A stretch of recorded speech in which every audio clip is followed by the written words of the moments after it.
主宰万物的人类在泰坦哥斯拉面前究竟会是如何的渺小？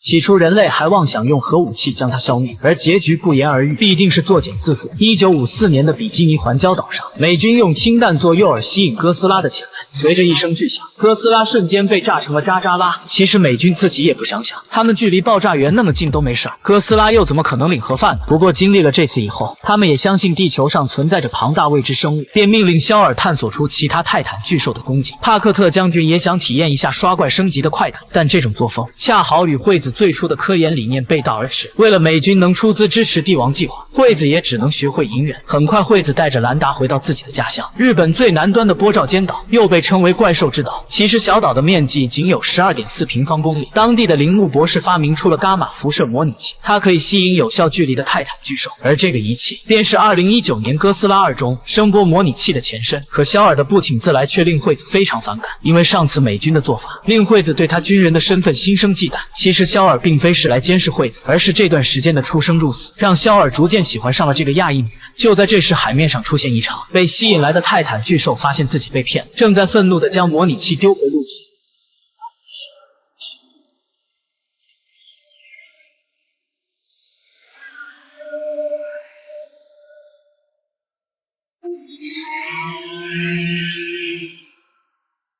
众人都不敢相信自己的眼睛，哥斯拉居然真的没有死。与上次一样，哥斯拉并没有向人类下口。肖尔准备将哥斯拉没死的消息汇报给军方，结果遭到惠子的极力否决。但他们刚回到帝王组织就发现了不对劲，大量新兵蛋子在向外搬他们的资料。原来肖尔指挥官的职务被其他人顶替，面对空降的上司，肖尔并没有泄露哥斯拉的消息，甚至在上司羞辱惠子亚裔身份时，他更是选择了默不作声。最终还是兰达听不下去，狠狠教训了欠揍的上司。想必兰达也喜欢极具魅力的惠子吧。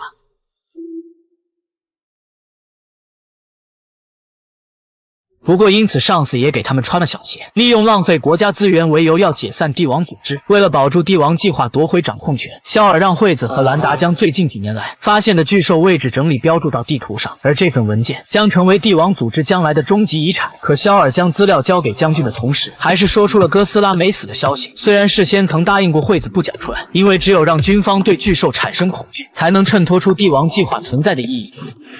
What did you say? It was sighted during the operation at Hatteram Island, sir. This is confirmed. Sighted by me, sir. 然而兰达在整理文件时，看到蚂蚁穿过地图破损的孔沟，爬到了地图的另一面，竟让他推测出了震惊全世界的理论。